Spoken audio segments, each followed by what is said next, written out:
नमस्कार, मैं हूं डॉक्टर सुभाष सी पांडे और आप देख रहे हैं एनवायरमेंट स्टोरी। आप सभी को हमारी तरफ से हरियाली अमावस्या के पावन पर्व की हार्दिक शुभकामनाएं। एक साइंटिफिक स्टडी के अनुसार सामान्य रूप से एक व्यक्ति की चिता को जलाने के लिए लगभग 400 किलो यानी 4 क्विंटल लकड़ी की आवश्यकता होती है। इसी प्रकार एक सामान्य वृक्ष से चिता के लिए आवश्यक लगभग 1.5 से 2 क्विंटल मोटी लकड़ी मिलती है।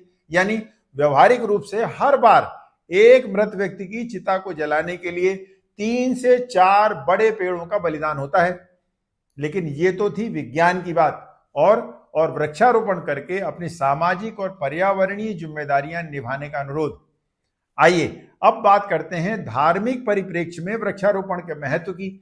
क्या आप जानते हैं मृत्यु के बाद भी कुछ ऋण ऐसे होते हैं जो मनुष्य का पीछा करते हैं। हिंदू धर्म शास्त्रों में 5 प्रकार के ऋण बताए गए हैं: देव ऋण, पितृ ऋण, ऋषि ऋण, भूत ऋण और लोक ऋण। इनमें से पहले 4 ऋण तो मनुष्य के इस जन्म के कर्म के आधार पर अगले जन्म में पहुंचते हैं, लेकिन इनमें से 5वां ऋण यानी लोक ऋण अत्यंत महत्वपूर्ण होता है। पहले चारों ऋण तो मनुष्य पर जीवित अवस्था में चढ़ते हैं, लेकिन लोक ऋण मृत्यु के पश्चात चढ़ता है। जब किसी मनुष्य की मृत्यु होती है तो उसके दाह संस्कार में जो लकड़ियां उपयोग की जाती हैं, दरअसल वही उस पर सबसे अंतिम ऋण होता है। यह ऋण लेकर जब मनुष्य नए जन्म में पहुंचता है तो उसे प्रकृति से जुड़े अनेक प्रकार के कष्टों को भोगना पड़ता है। उसे प्रकृति से पर्याप्त पोषण और संरक्षण न मिलने से वह गंभीर रोगों का शिकार भी होता है। कहने का मतलब यह है कि जब किसी की मृत्यु होती है तो उसकी चिता में लकड़ियां जलती हैं, वे केवल 100 को नहीं जलाती, बल्कि वे एक अंतिम ऋण का बोझ भी छोड़ जाती हैं, लोक ऋण का बोझ। यह लोक ऋण प्रकृति से जुड़ा होता है, क्योंकि चिता की लकड़ी वनों से ली जाती है, पेड़ों से ली जाती है। हिंदू परंपरा में मनुष्य की मृत्यु के पश्चात सुनाए जाने वाले गरुड़ पुराण के पूर्व खंड अध्याय 10 में स्पष्ट वर्णन है कि प्रकृति का दोहन करके जो मृत्यु का संस्कार करते हैं, यदि उन्होंने अपने जीवन में प्रकृति की भरपाई न की हो तो ऐसे व्यक्ति का अगला जन्म प्रकृतिजन्य रोगों, आपदा, अकाल मृत्यु से भी भरा होता है। ऐसा मनुष्य वाहन दुर्घटना या जहरीले जीव जंतुओं के काटे जाने से मारा जाता है। इसी प्रकार मनुष्य स्मृति के अध्याय 6 श्लोक 71 में कहा गया है कि जो मनुष्य लोक हित के लिए वृक्ष लगाता है वो 100 यज्ञों का फल प्राप्त करता है। सवाल यह है कि क्या इस लोक ऋण से मुक्ति का कोई उपाय है? तो इसका उत्तर है हाँ, और इस उपाय का नाम है वृक्षारोपण।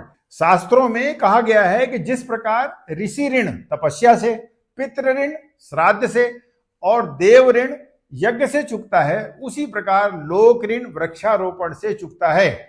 लोक ऋण उतारने का एकमात्र साधन है प्रकृति का संरक्षण। चूंकि मनुष्य पर अंतिम ऋण चिता की लकड़ी का होता है, इसीलिए उसे अपने जीवन काल में प्रत्येक मनुष्य को अपनी आयु की दशांश मात्रा में वृक्ष अनिवार्य रूप से लगाना चाहिए। कलयुग में मनुष्य की आयु 100 वर्ष मानी गई है।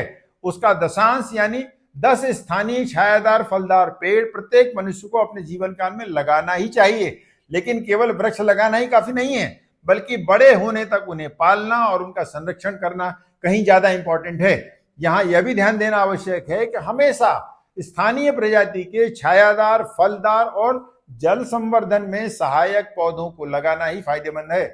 पौधों की छोटी छोटी सैपलिंग्स की बजाय लगाया जा रहा पौधा 6 फीट के आसपास की हाइट का हो तो उसके सर्वाइवल की संभावना अधिक होती है। इसके विपरीत छोटे पौधों में यदि वो जड़ पकड़ भी लें तो उनके बचे रहने की संभावना कम होती है। बृहद नारदीय पुराण और पद्म पुराण में भी वर्णन है कि वृक्ष लगाना पुण्य का काम है और वृक्ष काटना पाप। जो वृक्ष काटता है वह अपने ही अगले जीवन की छांव काटता है। स्कंद पुराण में कहा गया है कि एक पीपल, एक नीम और एक बरगद, तीनों का रोपण करने वाला मनुष्य यम के द्वार तक नहीं जाता। तो आपसे अनुरोध है कि क्या हम यह संकल्प नहीं ले सकते कि अपने अंतिम ऋण की भरपाई अपने जीवन काल में ही कर लें?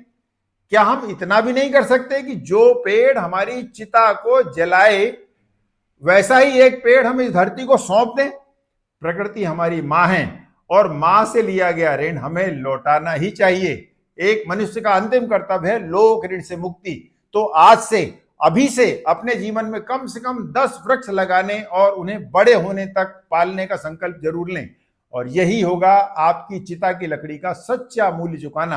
तो मित्रों, ये थी वृक्षारोपण की धार्मिक महत्ता। ये वीडियो आपको कैसा लगा, इस पर अपनी राय जरूर दें और लोक हित में अधिक से अधिक लोगों तक इसे शेयर करना न भूलें। तो मिलते हैं अगले वीडियो में किसी नए रोचक विषय के साथ। तब तक धन्यवाद। जय हिंद।